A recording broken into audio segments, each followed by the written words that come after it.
Hey guys, today I'm tackling my most frequently used junk drawer in my workshop. I'm building an adjustable drawer divider organization system, starting out by dumping everything out of here. I'm only putting back what I actually use. I don't even know what half of this crap is. I have my 1/4 inch dado set in my table saw and I'm cutting some slots every 2 inches. I'm cutting two pieces that are wide enough to then rip in half so that I can put them on opposite ends of the drawer and the slots will line up with each other. I attached the first pair with my 23 gauge pin nailer, only to discover that the nails were too long, so I had to pull those out and then glue on the side. I also glued on the back piece, and then I had to tackle the front of the drawer. And I did a DIY drawer pull made out of belt and some bolts and nuts and washers, and all of that was in the way. So I bumped out the inside of the drawer front with a bunch of scraps of wood and then nailed my slatted piece in place. Then I cut a thin strip of wood to cover up this whole top section so you couldn't see what a mess it was.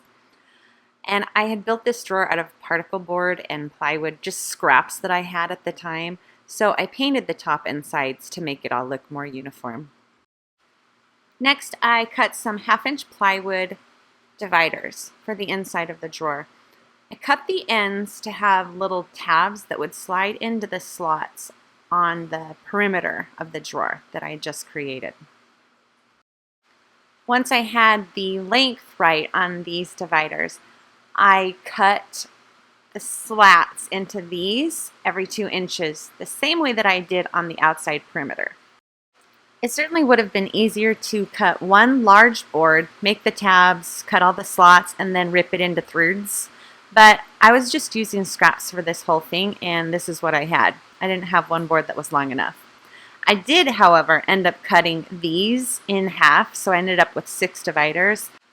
And the reason that I cut them down is because if the dividers are too tall, it's difficult to reach in to the little cubicles to retrieve stuff. Since my slots are 1/4 inch, I could use 1/4 inch MDF as a divider. I also used smaller pieces of the slotted plywood, and then I could use the MDF to create smaller compartments within the 2-inch segments that I had created originally. In areas where I wanted even smaller compartments, I used MDF, 1/4 inch MDF, and I cut 1/4 inch wide slots halfway up the height of the MDF. Then when you flip half of the components upside down, the slots fit together and kind of make an X like that.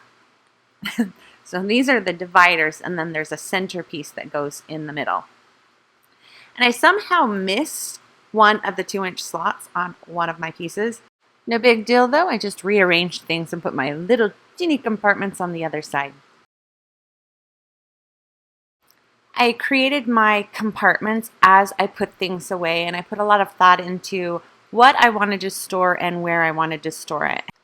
I did rearrange things quite a few times, and that's the whole point of making adjustable dividers, is to allow you to adjust. On some of my little teeny compartments, I had to bump up the floor because otherwise I'd never get anything out of there. And I just used caulk as an adhesive, cut little blocks, stuck them down, and then stuck the new floor onto that. Seems to work well. I decided to do the caulk because I tested it without anything and the floor tipped, and I just don't want stuff moving around on me. It's not permanent, not being wood glue, so if I need to or decide to move my compartments, I will be able to scrape that up. It didn't turn out exactly perfect. For instance, my 2-inch spacing on the slots are a little bit uneven here and there.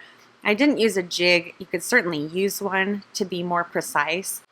In my workshop, I don't need it to be perfect. I just need it to be functional. And for me, functional is everything having a place and being in its place. And that there is the key, putting stuff away.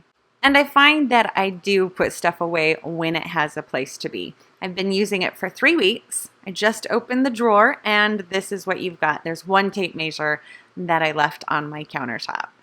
So this is helping me to be more organized and actually saving me a lot of time hunting for stuff that I need. Well, that's it for today. Thank you so much for watching. I love reading your comments and suggestions, so keep those coming, and I will see you next time.